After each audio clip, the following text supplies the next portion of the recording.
We are welcoming to the stage the only drag king to have ever made it to the top 12 in none other drag competition history.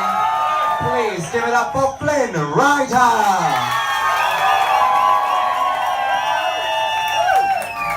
Goodness, it's that little flame that lights a fire under your ass.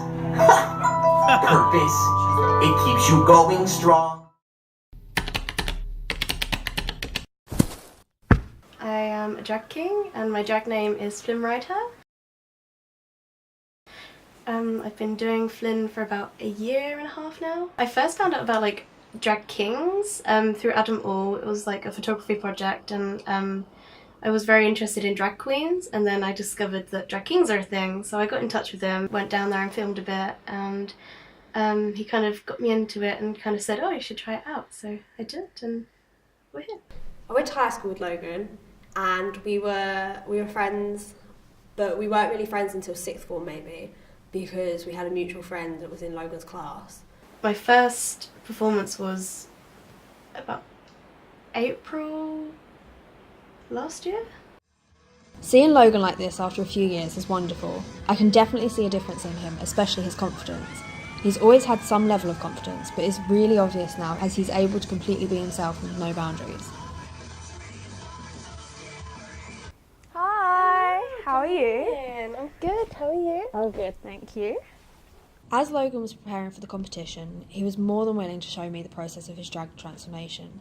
He was also able to show us some costumes from previous performances alongside a tutorial on drag king makeup on a budget. I bought it off my favourite drag queen ever because she was moving apartments in New York, and she was like, oh, I'm gonna like auction some of my clothes off and give the money to charity. So I bought this one for £220.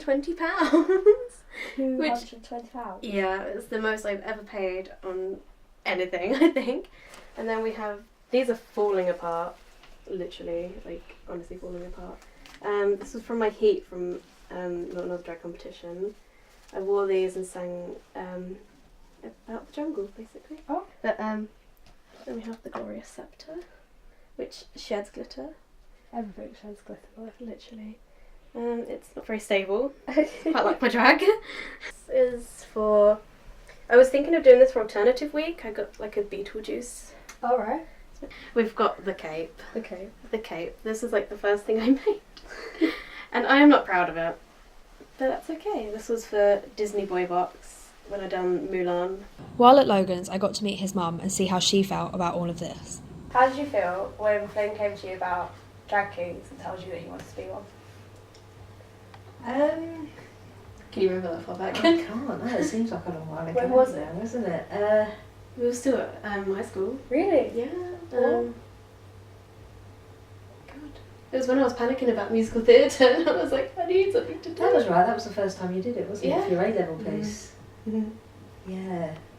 And, yeah, I don't know if you ever, probably didn't so much ask me, but, yeah, I honestly can't remember, but I am incredibly proud, I really am. Love watching Flynn perform.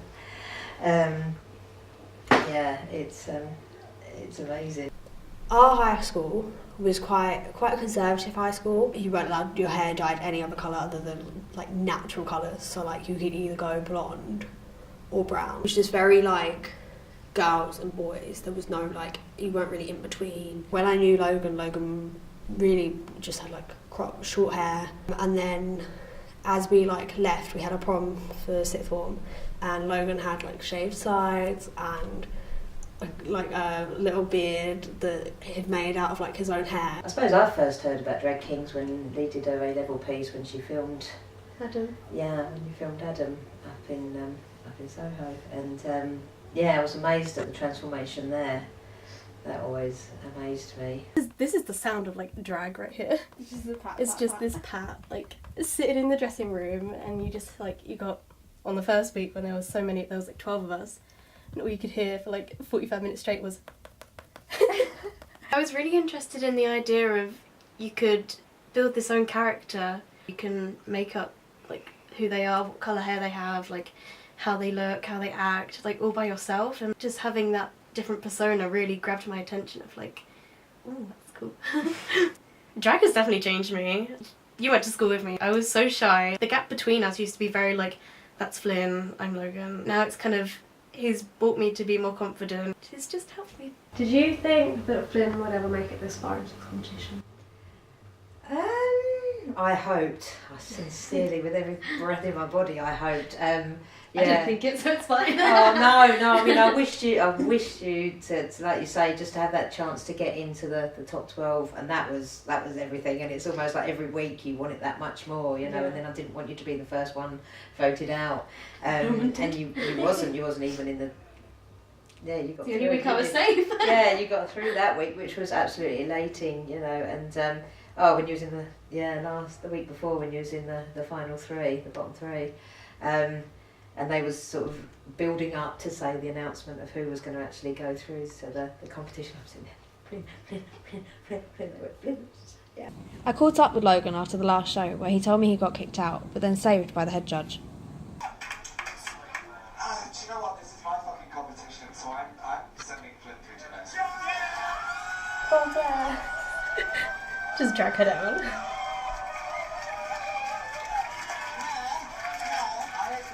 I don't think you deserve to go home, so I said...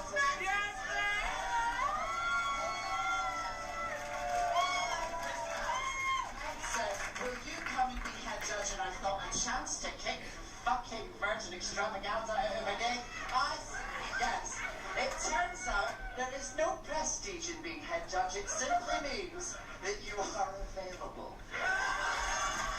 So on a competition level, everyone hates the fact that I'm still there. There's still 10 of us. Yeah. But on a human level, they're like, really happy that I'm still there. Oh, bless. Because like, I am like the little baby of the group. Like, they've made it clear that I am like the child. You're the youngest there, aren't you? I am the youngest. Oh, Like, yes. yeah. There's like people in the competition that are at least like 12, 13 years older than me. So it's quite a big like... That's a lot of a difference. So I kind of think that they're like very pleased that I'm still there because it's like, oh, my little baby Flynn. But Yeah. like at the same time, they're like, really? Like, 2 people have gone home. Like, we love them, but we're glad they're gone. And you're still here. And like, Meth doesn't give her saves out like freely. Like, she does it maybe once a season, if that. Yeah, so she's done it quite early. Yeah, and now it means that there's going to have to be a double elimination at some point. Oh, dear. Yeah, so I think everyone's kind of on edge because of that, because it's like, you should have gone home. Like, now 2 of us are going to go home in 1 week, and it could be any week. It could be this week. It could be like Snatch Games. Probably going to like is probably the better time to do it because it's just like right by type thing. What's Snatch Game? Snatch Game is basically, there was like a TV show way back when, and it was like called Match Game. Alright. So it's like a celebrity panel, and they have to like, they're asked questions like,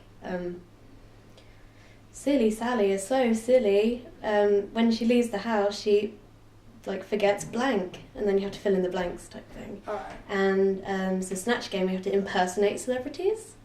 Oh. So which is hilarious, and like the point of it is to make the audience laugh. Yeah. So yeah, it's going to be terrifying. If you're not happy with a certain part, then you're beating yourself up, and I think that's the key, isn't it? Is just to know that you can walk away from it thinking, you know, whatever else anyone else does, I gave it my all, and I am dead happy with what I've done. Why